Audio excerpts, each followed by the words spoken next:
My name is Gundula Löffler. I am a research fellow in the Development of Public Finance program at ODA Global, and also a co-chair of this working group, together with my colleagues Elton Staffa, program director of NALAS, the Network of Associations of Local Authorities of Southeast Europe, and Titilola Akindende, executive director of LOGRI, the Local Government Revenue Initiative.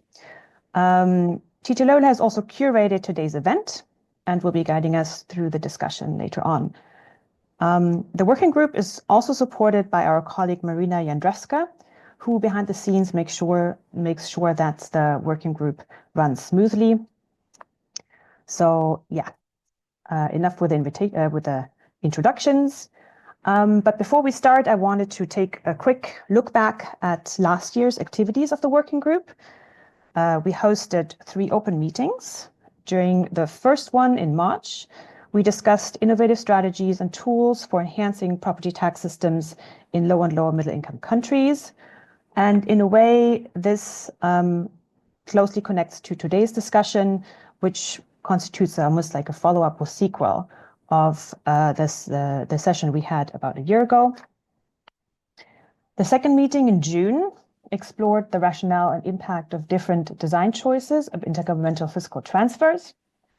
And the third meeting, which took place in October, examined the role of equalization grants in enhancing equity and sustainability of local governments, featuring examples from Central and Eastern Europe. Today, of course, we will be talking about leveraging property taxation to strengthen land management and sustainability. Also, a quick look ahead to the rest of 2025. We will be holding 2 more open meetings, one in June, which will likely cover the topic of municipal climate finance. So if this is something of interest to you, please watch that space. We will be providing more information closer to the date. And then the third meeting will likely take place in November with topic and details to be announced. In addition to those open meetings, if you are a regular visitor of the LPSA website, you will also know that we frequently post blogs and articles about the latest research, studies, programs, and policy initiatives of anything related to subnational finance. So this is also a great resource for anyone interested. All right, but now, without further ado, I would like to hand over to my colleague Titilola, who is guiding us through today's event. Thank you very much. Titilola, over to you. Thank you. Hello, can you all see me? Lovely to see everybody and welcome to this morning's or afternoon, wherever you are, presentation. So our work at LOGRI focuses on developing strategies and supporting governments in lower income countries to strengthen property tax systems and improve revenue generation in ways that promote equity, transparency, and accountability. And through this work, we are increasingly finding that the success and the value that these systems in spurring development can be amplified by fostering effective collaboration between property tax and land administration systems. So with that in mind, today's presentation will focus on that synergy between property tax and land administration. Today, we will have as our first presenter, Dr. Colette Nyirakamana, who is research lead at LOGRI and senior research associate at the University of Toronto. Colette will highlight the critical need for integrating policy making between land administration and property taxation to create mutually reinforcing benefits for both areas of government. In particular, she will focus and address the challenges faced by property tax administrations as well as land authorities, and then sort of drawing on LOGRI's research and practical experience from collaborations with government. She will propose strategies that are mutually beneficial to both land and property tax systems. Our second presentation by Jean-Claude Mondeau, who is Head of Tax Cadastre and Research Officer, Division of Studies, Planning and Tax Reforms, Directorate General of Taxes of the Ministry of Finance will provide an overview of Cameroon's efforts to link property taxes and land administration, including the challenges they've encountered while trying to do this and the progress they've achieved so far. So following the presentations, we will go into a Q&A session. So I'll encourage everyone to please listen attentively, note your questions and raise them during the Q&A. So I expect loads of questions and a really vibrant discussion after the presentations. But that said, you're very welcome to post your questions in the chat box or comments also in the chat box, and we will pick them up during the Q&A session. Okay, so without taking much more time, I will hand over to Dr. Colette Nyirakamana for the first presentation. Over to you, Colette. Yes, hi everyone. I hope you can hear me. Yes, hopefully. So for the first presentation, I would like to know if on the LPSA side, yes, the slides can be shared. Marina, great. Thank you very much for that. Yeah, okay. So yes, we can start. Good to see you again, and I hope you enjoy this presentation. So just to start, Marina, it will be the second slide. I think you can put it in slideshow mode. Okay, that's fine. Yes, so just to start, I would like to say that land administration and taxation have many similarities.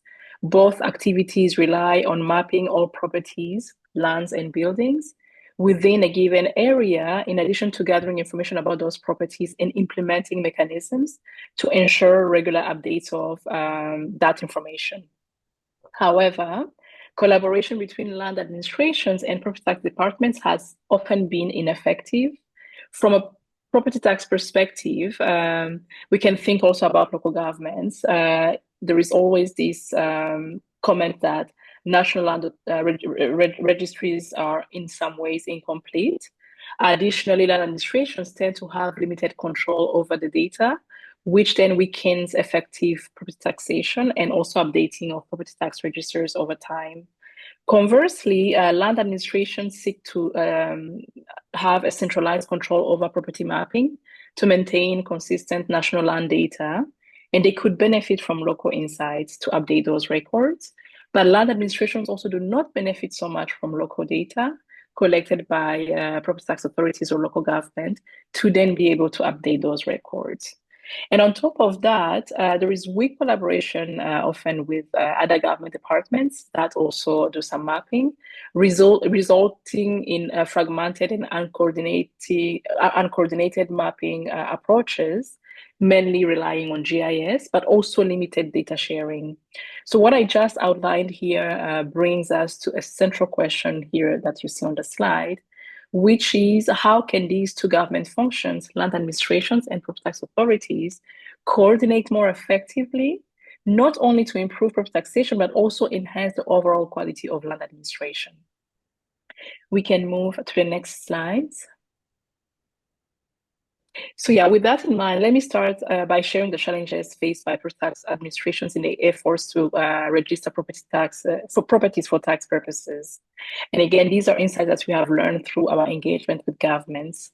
And we have learned that building a complete and accurate map of all properties is fundamental for efficient and fair taxation. But when property maps are incomplete, some properties evade taxation, which then creates inequitable systems and loses the trust of taxpayers. To add to this, in many low-income countries, property tax systems have traditionally followed a cadastre first or a titling first approach, whereby properties are mapped and titled before they are taxed. In practice, cadastre first approaches have created significant challenges for effective property tax administration, in the sense that the design and maintenance of national cadastres are often complex, costly, but also time-consuming. And data sharing, as I mentioned, between those two government functions is often inefficient, leaving many property tax authorities with incomplete registers or sometimes outdated information. We can move to the next slide. Okay, it's a little bit small, but I think you can see the focus is on the dots here. So I would just like to share in this map an example of the challenges that I just presented. So this map is a map of a city in one country where our team is involved, is working with the government. And according to the legislation in that country, all properties located within the city limits are subject to taxation. The city limits are the red line. And properties outside of the official city limits on customary lands are exempt from taxation. So you can see here on the map the actual property coverage. So you can see the tiny green dots. These indicate the properties that are being registered for tax purposes. The red dots within the city limits represent properties that are not included in the tax roll. And outside of the city limits, you have yellow dots, which represent properties that are exempt from taxation because they are on customary land. So you can see that both outside of the city limits, but also inside, a lot of properties are not contributing to tax revenues because, yes, in some ways they are not registered or they are on customary land. So ultimately, this creates a situation of unfairness for those who are paying taxes because they say that they're the only ones paying while perhaps the neighbors are not. Next slide.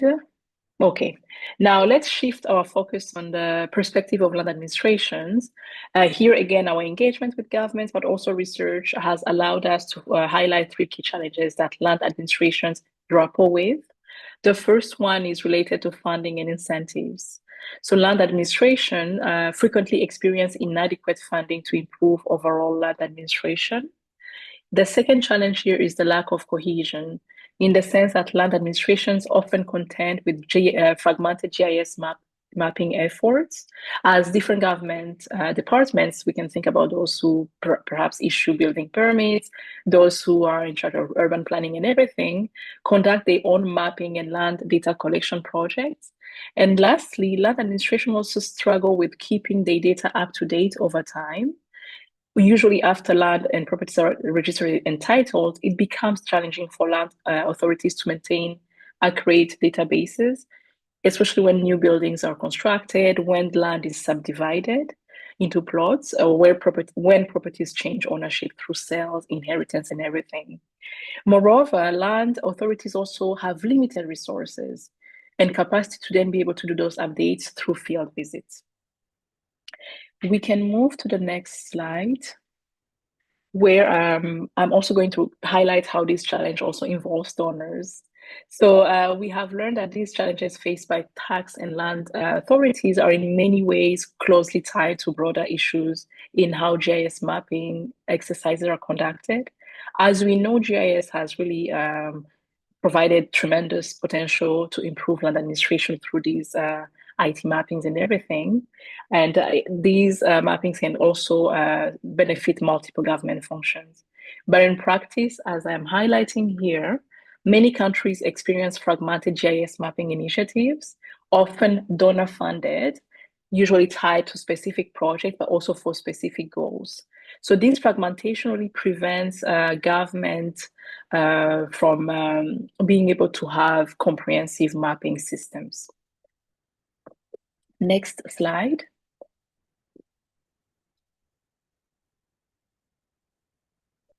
I can't see the slide. Okay, yes, great. Okay, so now the challenges that I just presented here really point to at least some important questions that I'm going to list here, and they will be addressed in the second part of the presentation.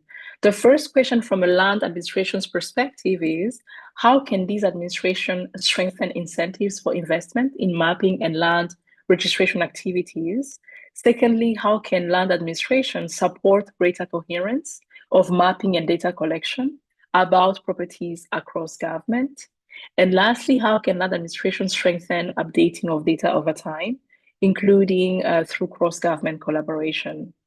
Now, from a property tax administration's perspective, what may be the most appropriate strategies for registering properties for tax purposes in context of lower income countries?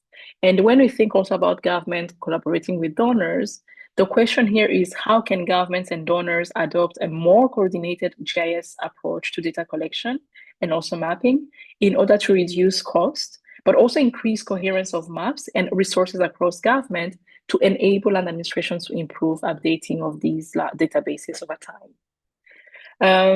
We can move to the second section, which will be starting from slide 9. So now in the second part of this presentation, you will see the slide. I'm going to share some reflections on achieving stronger collaboration between land administration and property tax authorities. And these reflections stem from engagement through the LOGRI program in a wide number of countries that we're engaged in across the continent. I don't see the slide moving. I don't know if it's my connection issue or if it's on Marina's side.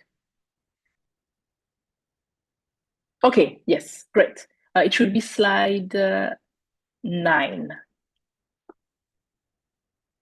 Great, thank you very much. Yeah. So I'm just going to summarize here the key parts of the strategy before going into details. So the first part of the strategy is to adopt a cross-government approach to GIS mapping, which then focuses on securing high-quality GIS-based maps covering large parts of the country, a given country, that can then be used by different government departments or different government functions. The second part of the strategy here is for tax authorities who are often driven by raising more revenues to adopt property tax first approaches to register properties for tax purposes. And the third key approach here is to then to leverage it's for government institutions to leverage the data collected by property tax authorities to then share them with land authorities for more comprehensive updates of land registers. Now, moving to the next slide, I'm going to then explain more importantly what this cross-government approach should be. Yes, okay, great.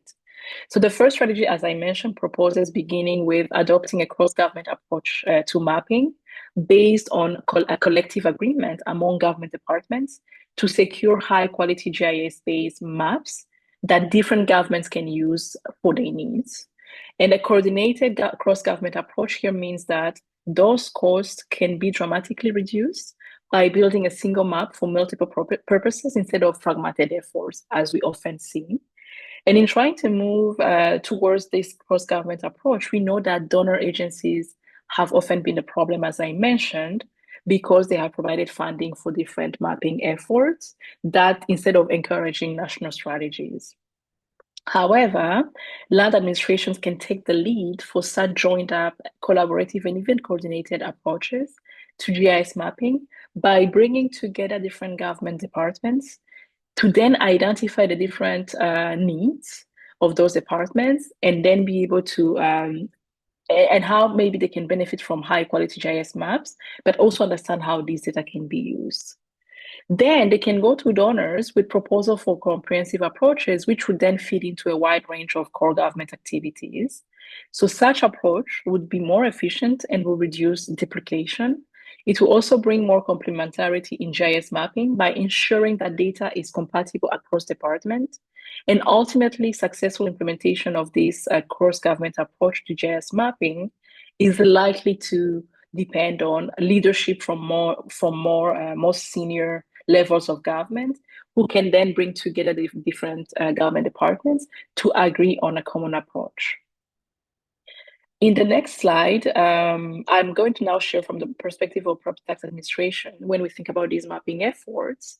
And I had posed a question of what might be the most appropriate strategies for mapping through GIS and registering properties for taxation in the context of low-income countries where national cadastres are often incomplete.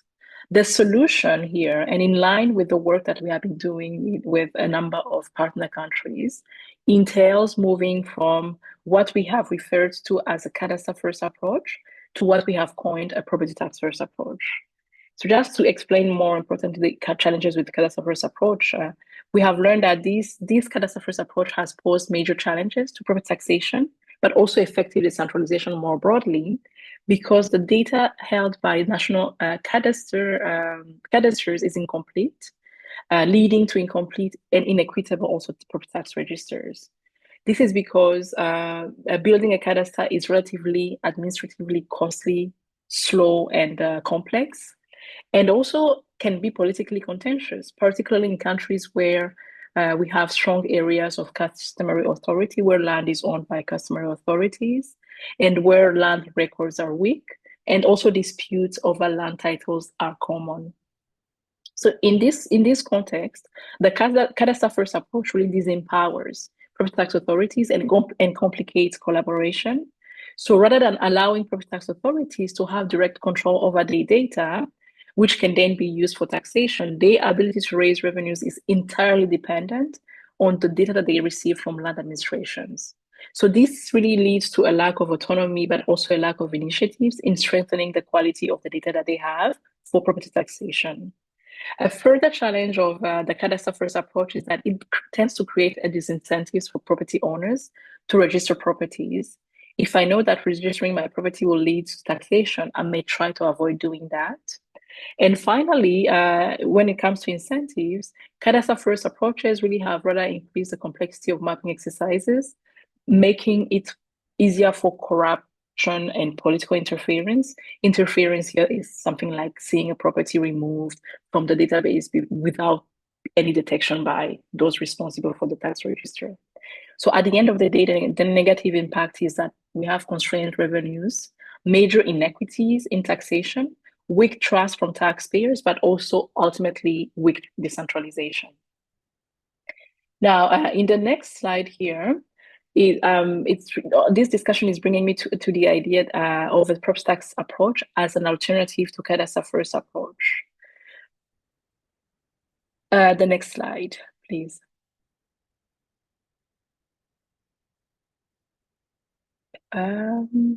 Okay, I'll go ahead. Yeah, if we can go to slide 12, it will be great. So the idea of a property tax first approach is to allow all properties to be taxed, even if they are not formally registered and titled.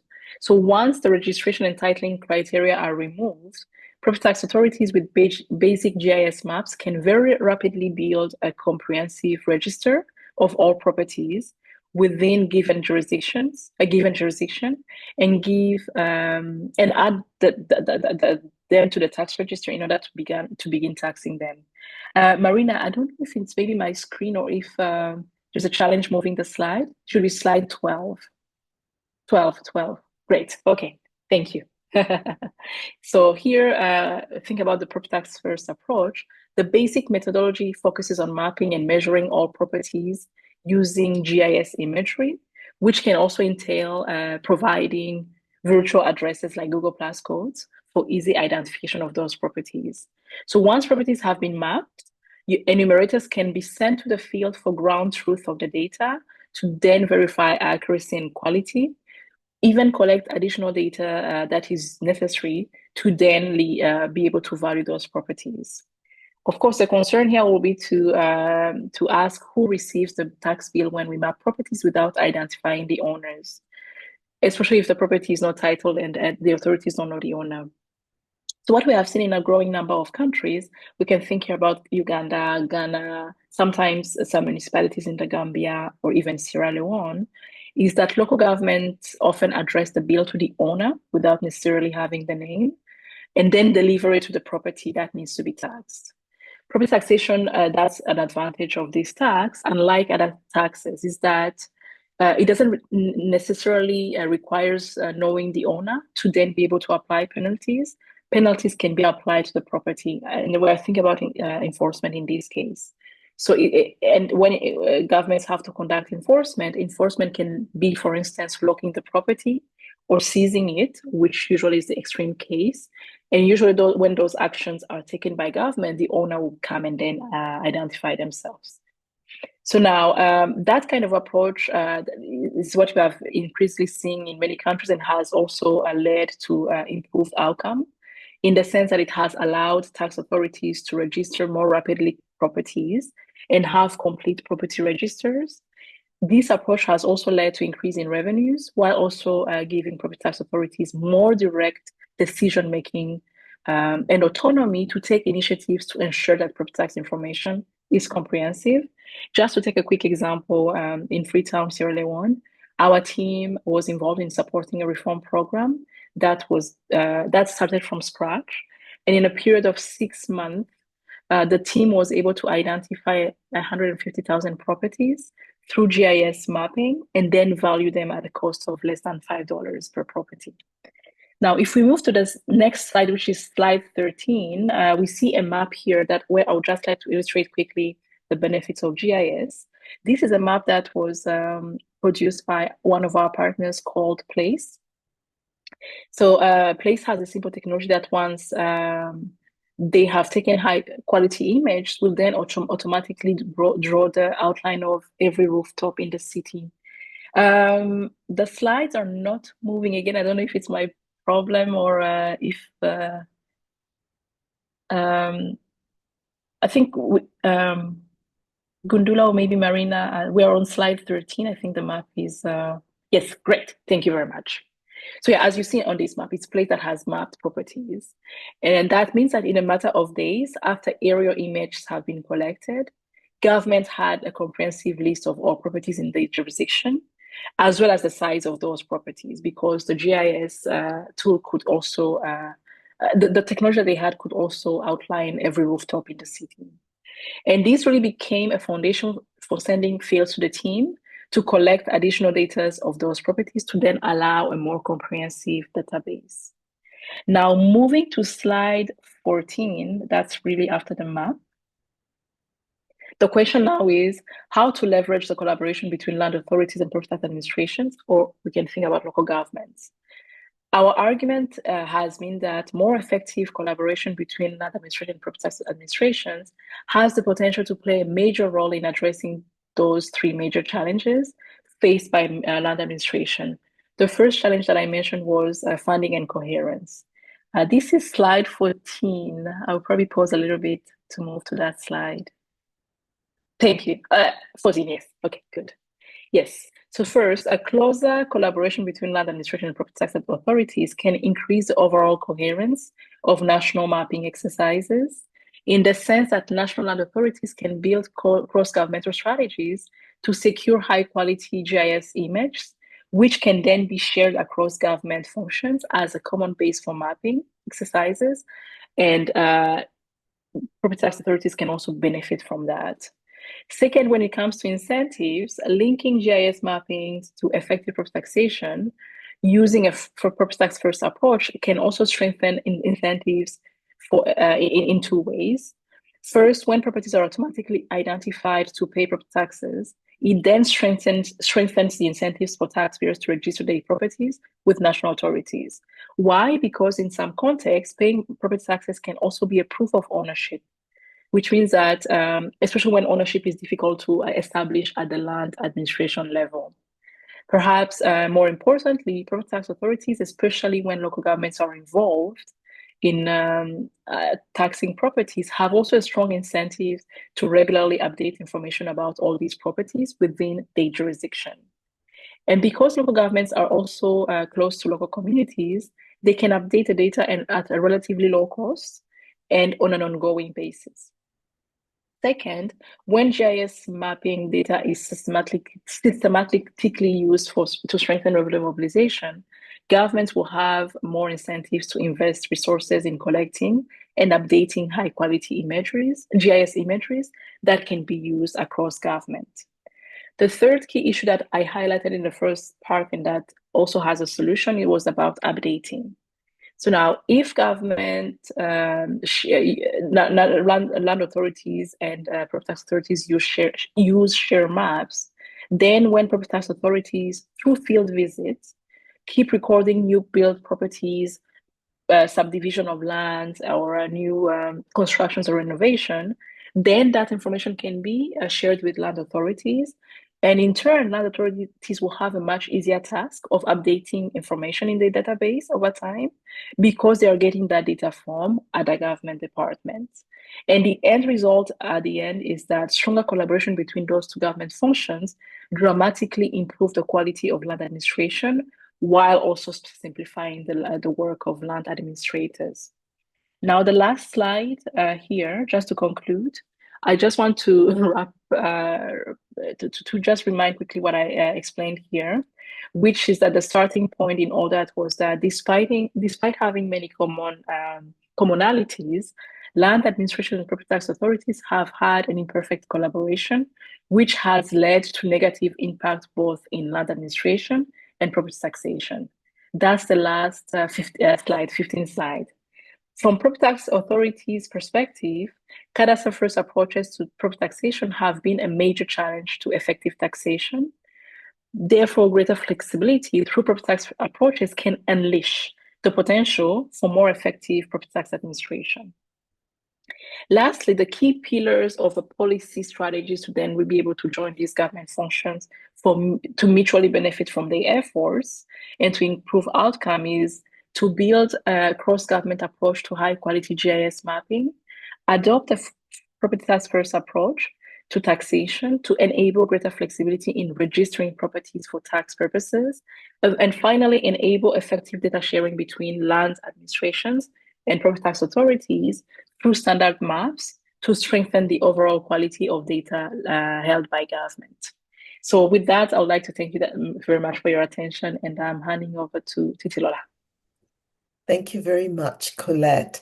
So for those of you who were here a year ago when Colette presented on the cadastre first versus versus property tax first approach, she did go into a lot more detail about those challenges that cadastre first approaches face versus property tax first approaches. Obviously, today we're deepening that conversation to now talk about strategies for addressing these problems. And she's proposed something which Jean-Claude will now come and talk to us about, drawing on his experience, trying to do the precise thing that Colette has described in Cameroon. So over to you, Jean-Claude. Hi to everyone. Thank you for the floor given to me. I am Jean-Claude Mondo from Cameroon. I totally agree with everything Colette just said about mostly about the property tax approach instead of the cadastre first approach.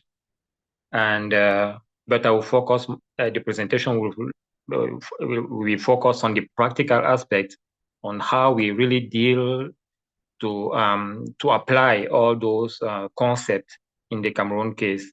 So thank you for the floor given. On this presentation, next please, we are going to focus the presentation, first of all, on the context, where we are going to explain why we really need this link between property taxation and the land administration. And secondly, we are going to see the objective. And finally, we will see the mechanism that we have put in place in order to build this link. Yes. So this is the agenda. The land management context first, the main objective, as I said, and I will describe the mechanism that we have put in place in order to build this link between the land administration and property taxation. Please, Marina, the next one. As regard to the context, the first point we want to raise is that we have many institutions in charge of land management in Cameroon. Of course, the main one is the Ministry in charge of domain and cadastral affairs, domain survey and lands affairs. That is the main actor of the management of the land. It is the one who is in charge of all the technical aspects and all the legal aspects of that management. That is up to from the work done by the surveyors up to the allocation of the land certificate, land title. So it is the main actor. Then the second one, the Minister of Finance through the Directorate General of Taxation, who is in charge of to levy the property tax. And we have a third one who is really important, the local council, who is supposed to be in charge of the attribution of building permits on all those land.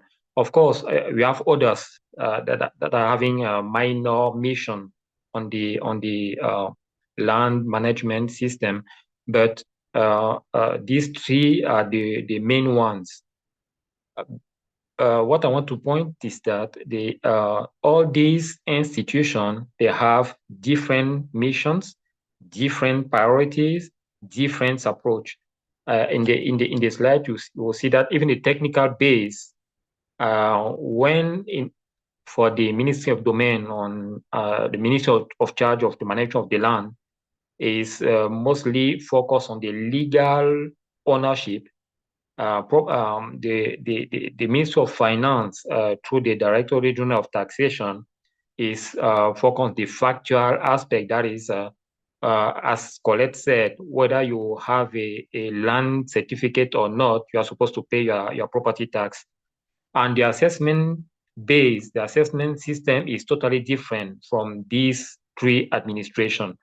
For the property taxation, for the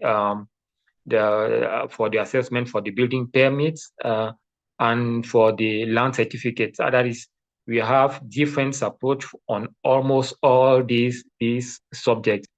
And more, the target is even different. That is, while for the ministry in charge of land, everything is put in place as soon as we have a request. That is, in fact, if they are going to have information and we are going to move, they are going to work, every time they have a request from a citizen who wants a land certificate.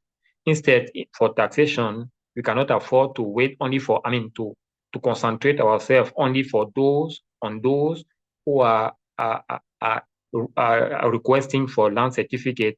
We need to have the payment of all those that are owing the land, whether they are having land certificate or not, whether they are requesting for land certificate or not.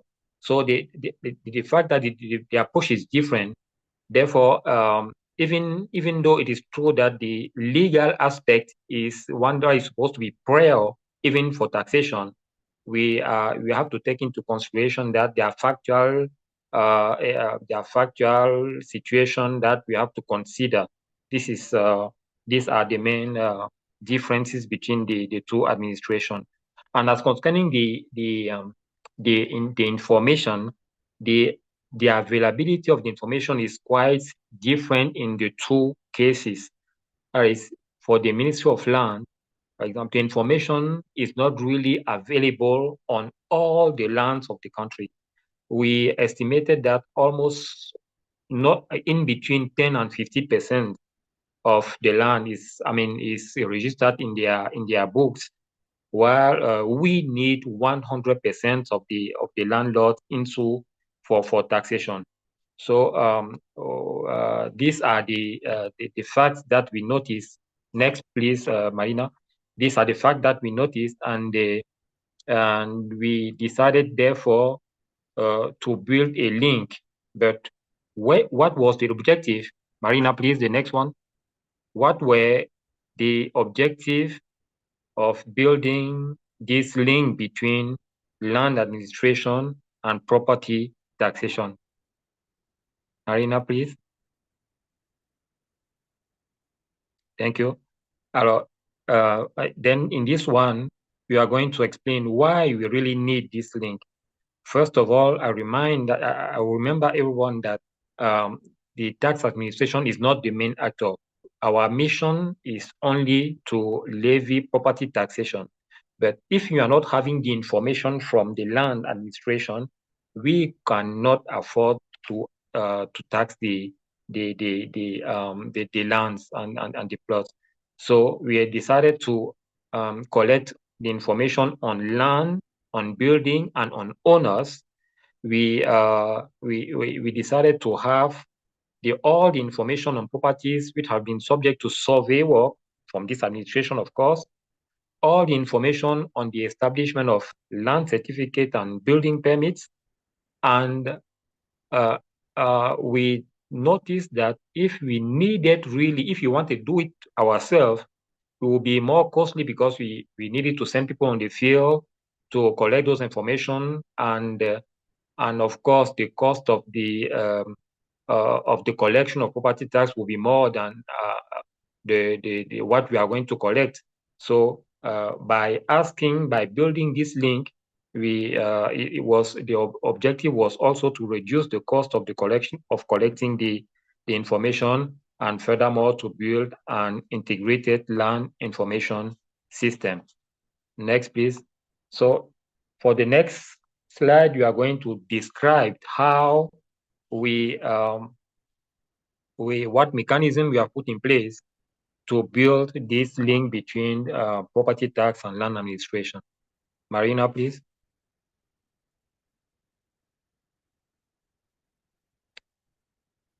And in order to build this link, Marina? Yes, thank you. In order to build this link between property taxation and land administration, the solution for us was to centralize all the collection of information with a single actor. That will be that is the main one. That is all the information that we had in the fiscal administration that were the local council were having, and the other institution, because we have other institutions like the for mapping, like the National Institute of Cartography. So we decided to unite all the information and to send it to this unit, to centralize the collection to this unit, and to make it available, all information on technical, literal, and even all the mapping to this unit. And the aim was to build an information system in which each actor will have a corresponding access to the data necessary to accomplish its mission. That is, for taxation, we are going to have what we needed to tax. For the local council, they were going to have what they needed to evaluate, to assess the building permits, and for the others too. This was the solution that we decided to put in place. On the administrative level, we have created a committee comprising of the main public actors in charge of the management of the or the use of the land. We succeeded in having funds from donors, international donors, and even from the states. International, you have the African Development Bank and the Nigeria Special Fund, and even the state send us some funds in order to support the project. We had regular meetings, and we were while the project were increasing, we were having the very first result that we had. We were sent the very first result, even though it was not really automatic to all the stakeholders. Next, please.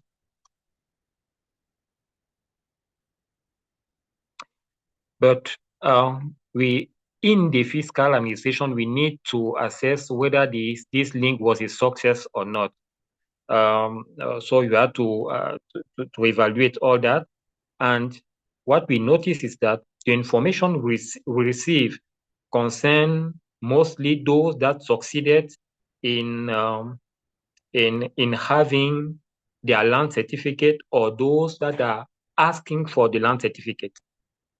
We didn't have any information about a specific domain that we have in Cameroon that we call the national domain.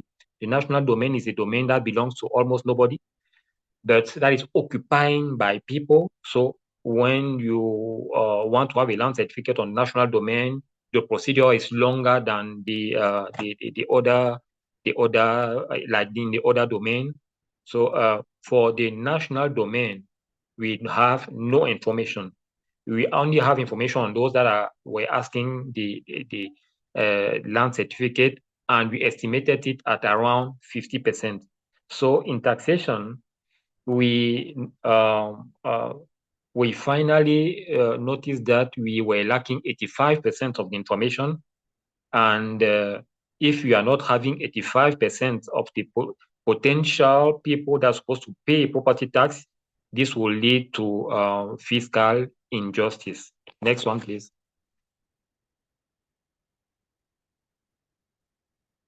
So we have decided, while notice it, we have decided to go beyond this solution of just building a link between land administration and property taxation. We have decided in the tax administration to look for further information in some other institution. For example, we have written to the the company in charge of electricity network and distribution, to the company responsible for providing potable water, and even the one in charge of landline telephone network, in order to have all the information. But what we have to note is that all these companies, I mean, to have electricity in your house, to have water in your house, you need to give some information, some of which are information on land or building or anyway on your property. So they have a bit of information on land and properties, and we needed to have them, because those that were asking those services, that is electricity and water, they were not having either a land certificate or not, either a building permit or not. They do not ask them, do you have a building permit or do you have a land certificate? They just ask, and they afford electricity and water. So we note that these companies, they were having let's say, type of land information on people that we needed. So we have decided to go and ask them, to write to them to send us those information. I even forgot traditional rulers that are involved in the management of national domain. So of course, we needed legal tools to have those information. The obligation of communication provided by the fiscal law, we use it to ask them to send us the information.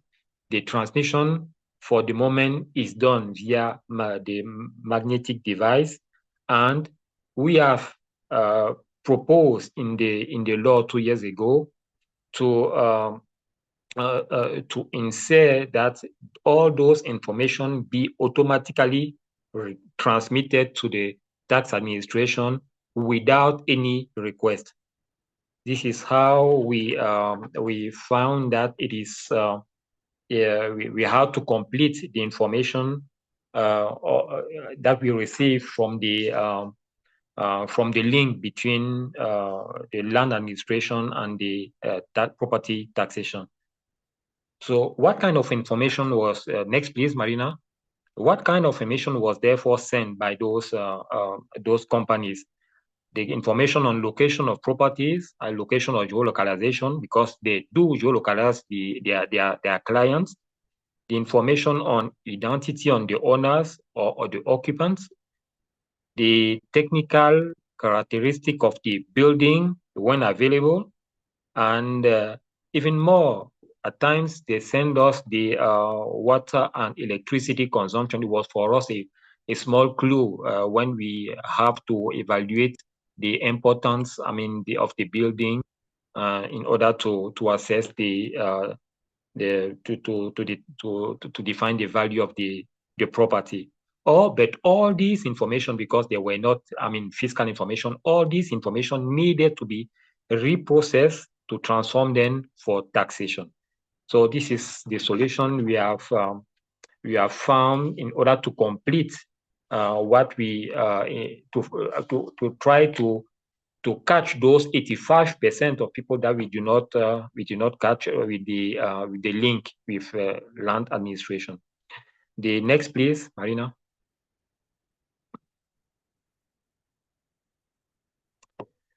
Okay, on this last slide, we wanted to point out how we improve on the files that we had before the link between property tax and land administration.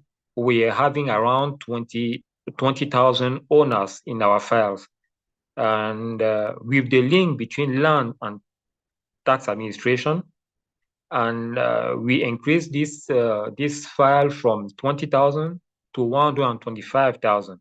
And when we decided to work with the companies, the providers of water and electricity and telephone, we moved from 125,000 to almost 740,000, and we are even going. You are going even further. We think that we are not we are not at even 50% of what we think. The objective is to move up to 2 million owners in the next year. This is what I wanted to share with everybody. While with that, I would like to thank you for your attention. Thank you.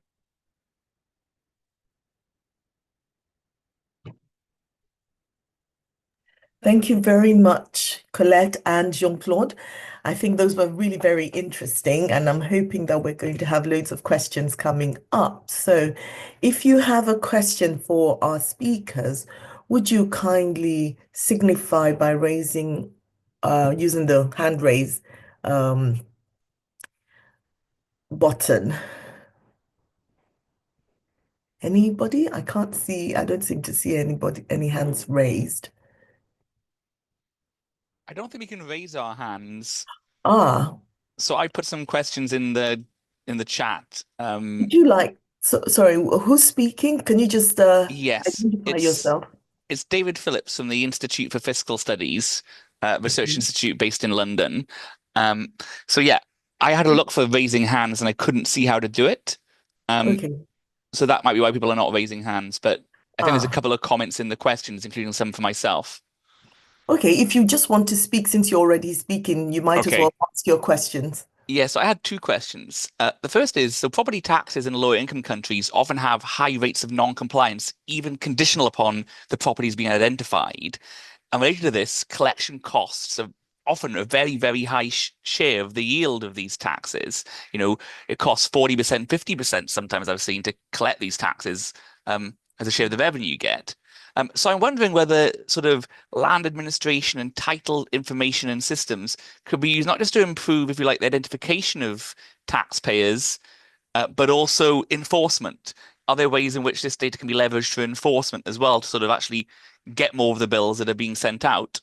And the second question was the tax first principle, where you can enforce on a property. Sometimes that has major impacts on the occupants who might be different from the owners. And I was wondering, do we think there's a rationale to actually conceptualize or move some of these taxes from an ownership tax to an occupation tax? And the evidence is that actually economically that probably wouldn't affect the incidence of the tax. Rents and values adjust, property taxes are highly capitalized, but it might make enforcement easier. And could it have benefits for local democracy too, if the occupants of a property are more sort of invested in the services in the area than the landlords who might live miles and miles away in a different town or a different city? So yeah, can this improve enforcement as well as identification of properties, and actually, making the occupier of a property, sometimes I think it seems a bad thing, but actually could that be a good thing if it's still the landlord that then gets a lower rent basically, and maybe it improves democracy if the tenant actually cares more about the local services. Thank you, David. So I'm going to pass now to Colette, if you'd like to speak to that, and then of course invite Jean-Claude if you'd like to add to that. So over to you, Colette. Yeah, thank you. And thanks, David, for your questions. So yeah, for your first question, I think you're saying that, yes, the high rate of non-compliance makes us see that also when resources are involved in collecting taxes, the yields are really low compared to the costs. It's true in many countries. And that's where I think with reforms, we are seeing that when you manage to have a good identification system, but also a good valuation system, good payment system, and then strong enforcement, you can then be able to perhaps yield more revenues. So in this case, the way we have been working on reform with government is to really have a more comprehensive approach in reforming the tax system, which is not only to raise revenues, but also sometimes link those revenues with services so that compliance can go up. But of course, challenges are existent and we can't deny that. And I think you're also saying that maybe the question could be to shift taxation towards things like VAT, PIT, CIT, which in some ways have a low collection cost. But again, when we think about local governments, I am not sure in the countries we're involved in that these taxes also benefit local governments. These are mainly central government taxes. And that's why I think we have been pushing to try and have more effective property tax systems. Now, you were also, I think, in your question saying that maybe land administrations and titling systems could be used to improve enforcement, mapping, and valuation. Yes, but I think in the presentation I was explaining that that would be the ideal scenario, but these mapping exercises are often incomplete. Land titles, land registers are often incomplete.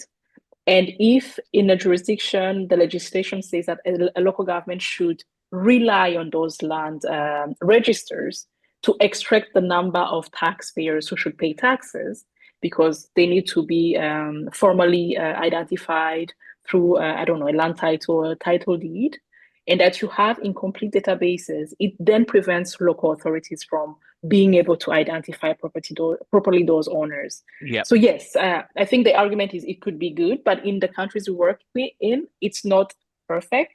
And that's why we're arguing that perhaps shifting towards a system that allows local authorities or tax administrations to identify properties without necessarily having this formal identification could be one way to go, while of course understanding that as you identify properties and you get to taxing them, you also throughout the time are able to identify owners, especially when you have strong enforcement and other incentives for taxpayers to be able to pay taxes. Because in some countries, tax payment is also a proof of ownership when ownership is unclear. So if I manage to get a tax bill, I can say that really that's my property because I have paid taxes on that. So I hope this answers your questions. I don't know if you have some comments here, but I can maybe move to your second questions in the interest of time. Tito, what do you think? Yes, so we still have a number of Okay. questions in the chat Okay. which I would like to take as well. So, David, if that's okay, we can come back to you if you have Yep. follow-on questions, okay? Just type it in the chat box and I'll pick up on it. So for now, we can move on to Francis Sen-Guiuma, who's asked in the chat, practically, how can the idle land in most low-income countries be taxed? So this is not quite about the collaboration, but actually a broader question around taxing of idle land. Colette, would you like to speak to that? And then we can take a view also from Cameroon to see how they would approach that in the work that they've been doing practically. Yeah, absolutely. I can, yes. There was also David's question about shifting the liability to the tenant or the occupant of the property. Again, in this case, is the tenant instead of the owner, because maybe the property, the legislation allows the property to be identified without necessarily identifying the owner. This is a risk, of course, that when you get to that system, then the risk is that the tenant bears the consequences of strong enforcement when the tenant bears the consequences of strong enforcement when the property owner hasn't identified themselves. We again don't have examples of these kind of situations in the countries we work in, but we know that in some cases, I think vaguely, sometimes it can be an agreement between the tenant and the owner to say that payment of property taxes can then be reduced from the rent that is being paid. That requires, I think, a stronger agreement so that the tenant won't really be disadvantaged in this agreement. But yes, there is a risk here. And the examples rather we had were that when you have that strong enforcement, especially on tenants, again, it's not the best scenario. The property owner can then come back and try to pay the tax, and then that's how the revenue authority can identify them. So now, the idle lands, Francis, I think you're posing a question perhaps based on the case of Rwanda in some ways, where taxation is based first on land, before also thinking about also taxing the building on that land based on the value of the land. I think we don't have much. We haven't done much work on land taxation because our work is rather on taxing buildings. But I believe that again, when you have a good land register, you can easily identify owners of those lands. And of course, usually land taxes are lower than property taxes. And if some landowners can't pay, whether the land is idle or there are activities being on it, perhaps in some legislations there is a way of either exempting people who don't have any income, though they possess land, or perhaps finding other payment arrangements. But again, we don't have good examples of that because we haven't worked so much on land taxes, but rather taxing buildings. Jean-Claude, would you like to react on these questions as well?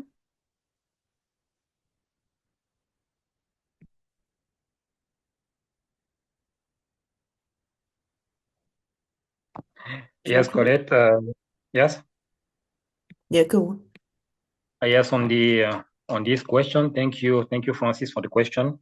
I only wanted to quote that in Cameroon, taxation, property taxation is mainly applied on lands on cities, and everything concerns lands on the rural area is not really taxed.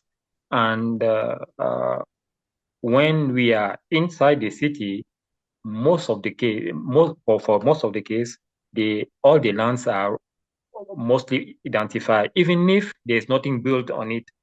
If there's nothing built on it, either there will be a rent because they want to use it for something, for commerce and something else. But anyway, it is already, it will be taxed. The landlord will be identified, and we are going to tax the land.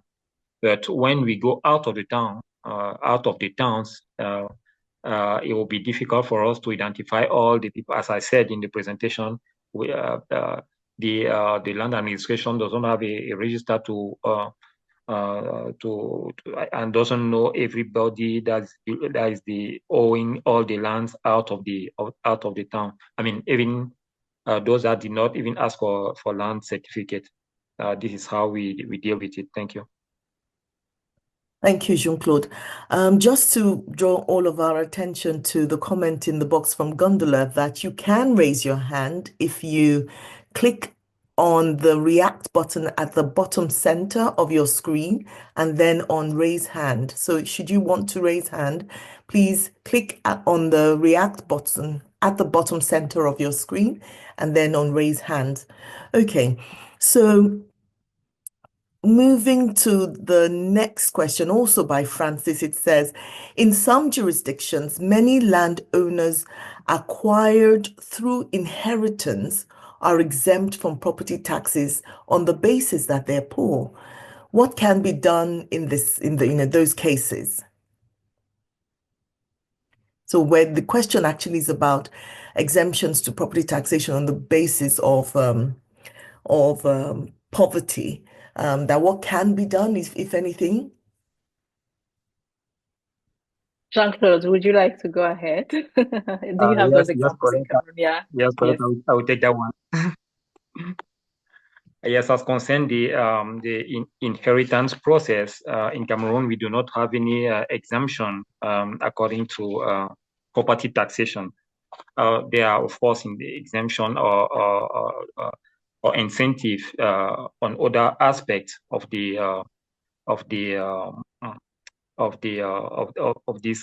this inheritance procedure.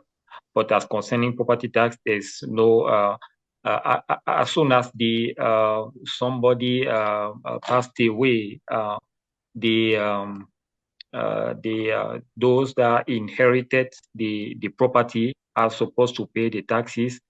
The next year, if it's not paid, the property tax is even a condition in order to present to the judicial authorities in order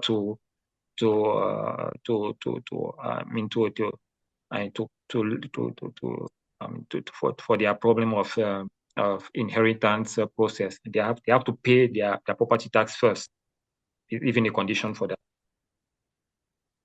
Great, thank you very much for that example, Jean-Claude.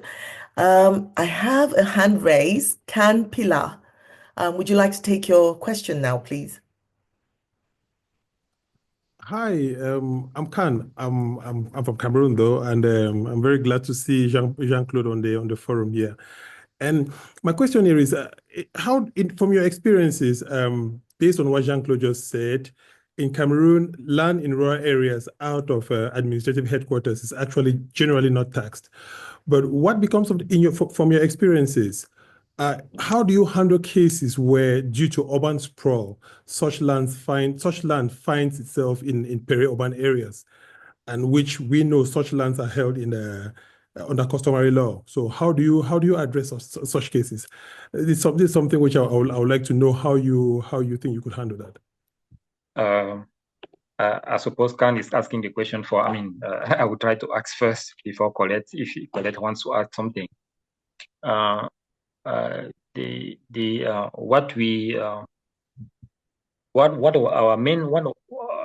of our main objective in the up to date of the files is that we have to follow up how the towns enlarge itself. I'll take, for example, the capital city.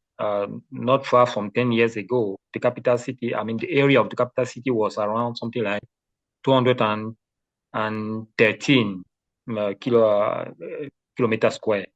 Today, the area of the capital city is around 250 kilometers. So you can imagine that a lot of buildings that were not inside the city long ago are considered, even if the administrative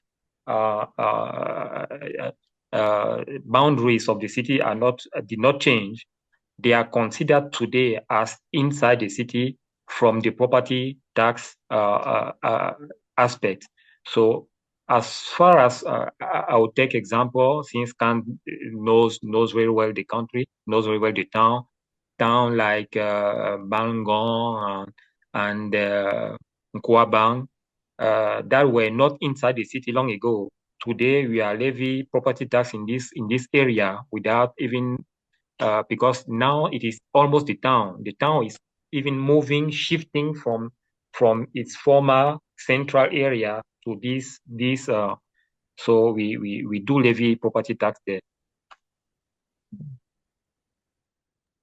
Thank you. I think, Colette, maybe we could talk to some boundary type issues. I think that Jean-Claude just alluded to from some of our experiences as well before we move on. So Colette, please.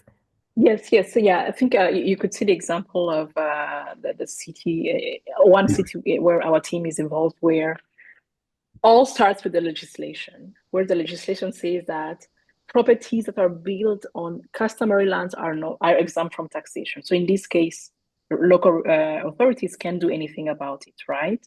So I think the starting point is to understand how the legislation works. And then if we see huge tax injustices because maybe the cities within the properties within the city boundaries are less, while those outside of the boundaries are more, but they're also benefiting in some ways indirectly from the services that the local authority is providing. In this case, perhaps there need to be a discussion, of course, a political decision to see how much these properties can also be taxed. And of course, when it comes to taking that decision, collaboration with customary authorities is also key. There is, I think our team is working in Zambia to try and also see how properties on customary land can be taxed. Of course, again, as I say, this requires a lot of discussions with customary authorities to understand the benefits of taxation and that they are not losing in some ways the moral authority on those lands, but at least taxation can also be able to enable those who live on those lands to also benefit from local government services. So again, all depends on the countries, all depend on the legislation. And if a decision has to be taken, it requires some discussions between the key stakeholders involved. I can just respond quickly to Francis' question about what happens when a person owns a land, but they are poor and they can't pay the tax. Again, this is a government decision or a political decision to see how much the government wants to exempt those who can't afford taxation. And it has to be done case by case, I guess, or country by country, but it depends on the government's decision in terms of exemptions. So I'll stop. Thank you. And so just to add that, as Colette said, this tends to be context specific because the laws in different contexts allow different things. And what we've seen very often is where the law allows it, then a political decision is made on who's to be exempt, because there are people, for example, even widows, who are asset rich but cash poor and are struggling to pay those taxes. So political decisions need to be made in those contexts where the law allows them to be exempt, and then that's basically how you would approach it. Okay, so let's move on. The next question I have here is from Ifeanyi Chukwu Aniye, and they've asked, what is your experience with the social political dynamics associated with property taxation? So that's the first question. And then the next question speaks to, this is for Jean-Claude, is asking what the collection efficiency, so I guess maybe the collection rate, or in Cameroon, and then also goes back to that question, which I believe you've addressed on tax injustice, if the property tax is billed on the property rather than the owner. So I think Colette has already touched on that. So we'll just look at the first question, which is on the political economy of property taxation. So this is an area that we come across everywhere we go, and again is very context specific. For example, in Nigeria, property taxation should be a local government tax, but we find that in some of the states where we have done a diagnostic study we find that the state governments are the ones actually administering property taxes, perhaps due to capacity reasons at the local government levels, etc., and usually come into agreement with the local governments on a sharing formula. So there's some degree of collaboration going on there, but then there are other contexts where the local government, so for example, in Zambia, the local government has full jurisdiction and they do collect the tax, but there are roles for the national governments, the oversight ministries to play. So the dynamics differ, and depending on the law, the kind of political issues that you come across are different. So for example, in Zambia, the law asks that valuation be done by valuers from the government valuation department, which is a central government department. And due to challenges with the numbers of such valuers that are available to do the valuation, it's a very long, expensive, time-consuming process. Now, a reform would want to address that, but then you can imagine the kind of political economy that throws up in terms of valuers who were being paid to do this work, expert valuers, then having to give up their I guess monopoly on doing valuation to allow maybe a simplified valuation that is quicker, cheaper, and all of that. So the benefits are there, and it's we have evidence that it can be done quicker following simplified approaches, but sometimes it's hard to actually do in practice because of the political dynamics. So it will be a lot of, I guess, negotiation between the key stakeholders politically. And then we also have examples, for example, from Malawi. So I'm going to hand over to Colette. I think she can say a little bit more about that, and then we will switch over to Jean-Claude to tell us about collection efficiency from Cameroon. So Colette. Okay, yeah, great. Thanks for this question. I think it's an interesting question, but it's also a complex question, and it raises other sub-questions related to property taxation, especially on specific aspects that you said of valuation, incentives to raise taxes, the politics of property taxation. So I think it's a little bit broad, and perhaps we won't have enough time to respond to that. But based on what Siola said, yes, we have also some context. I guess if we think about how the property tax systems are set depending on the countries, in contexts where property taxation is a responsibility of the central government, and in this case, we know that the central government tax authority is the one raising the tax. Perhaps this can lead to think that taxation will be effective because the central government authority has a capacity, but sometimes it doesn't work like that because of the lack of incentives for those central government tax authorities to raise the property tax on behalf of local governments. And that's also where you can see also lack of collaboration between those central government authorities and local government authorities, resentment from local government authorities. Then you also have issues of information sharing when within the same level of government, you have different departments in charge of different functions of the tax system. And then information sharing becomes also challenging. In cases where you have central government responsible for some functions like valuation or even identification, and local governments in charge of billing, payment, and everything, again, you can have issues of collaboration, fragmentation, and everything. So it's a lot. But just to say that again, it goes from issues differ at the same time based on the context, and they can be about politics, incentives, lack of capacity, and other things that is also mentioned. So I perhaps will invite you to see our website. We have published recently some policy briefs, especially on collaboration and property identification, that can allow you to understand more these dynamics that you're trying to get answers for. Thank you, Colette. Jean-Claude, would you like to speak to the collection efficiency that Cameroon has experienced? Yes, thank you, Titilola. And what I can say about efficiency here in Cameroon is that for the moment, we are facing a lot of difficulties. We have a high rate of non-compliance on property tax, on the management of property tax in Cameroon.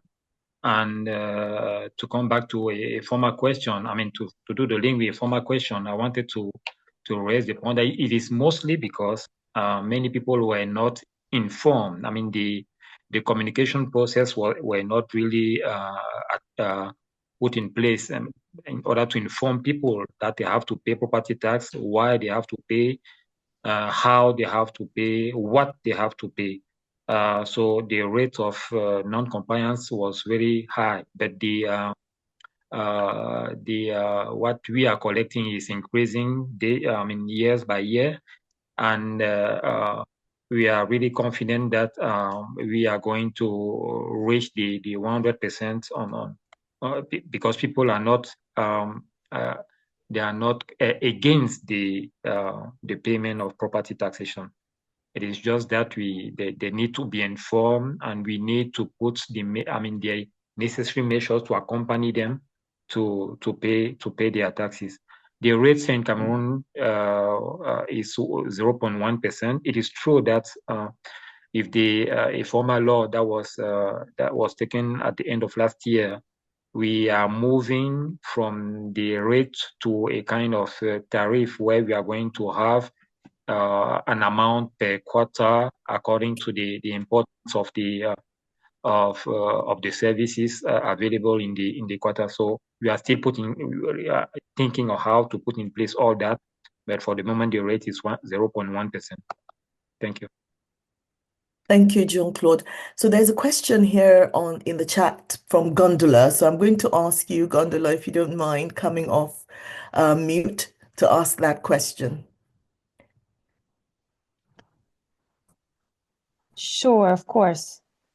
Yeah, so the approach that Colette suggested, especially referring to the sharing of the high resolution satellite images, appears to be mostly suited for contexts where both the property tax and land management are within the responsibility of central government.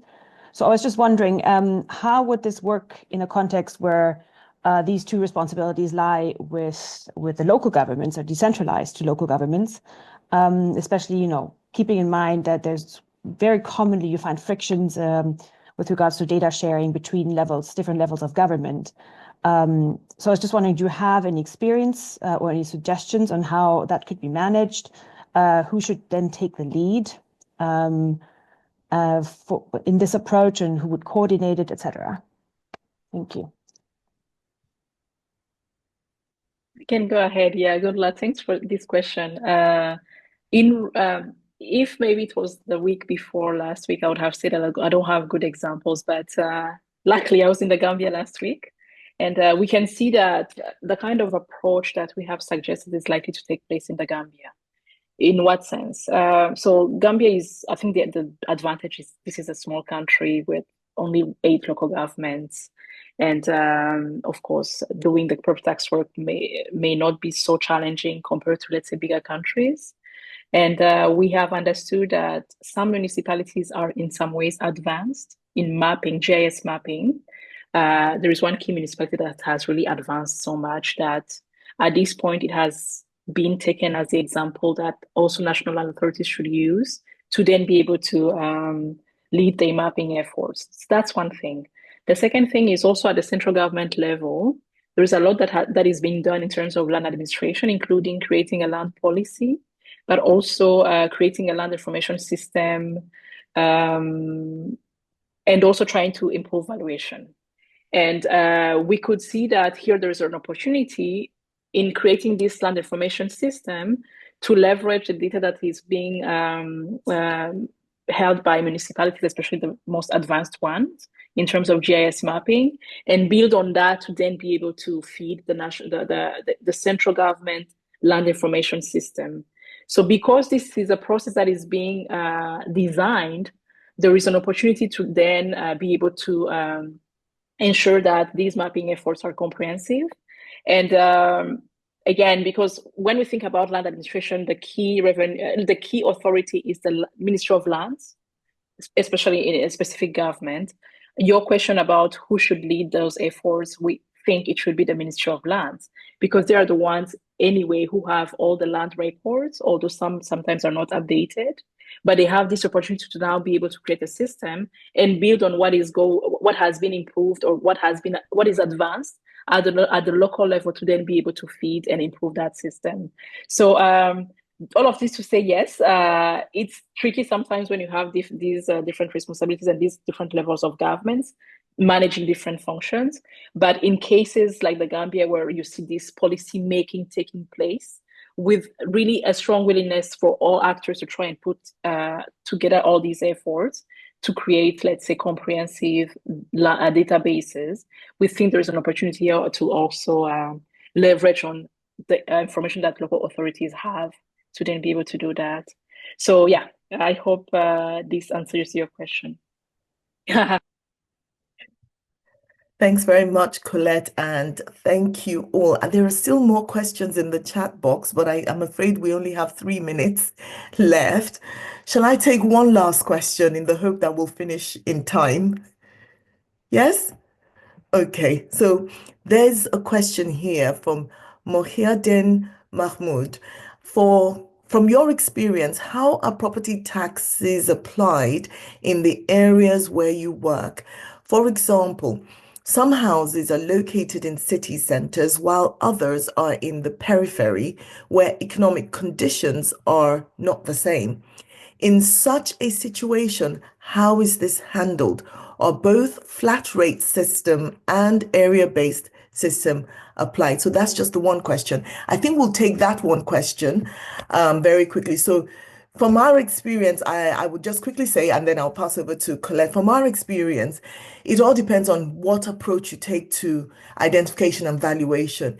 The maps that Colette showed during her presentation show that through GIS satellite imagery, you can actually find all the buildings in an area.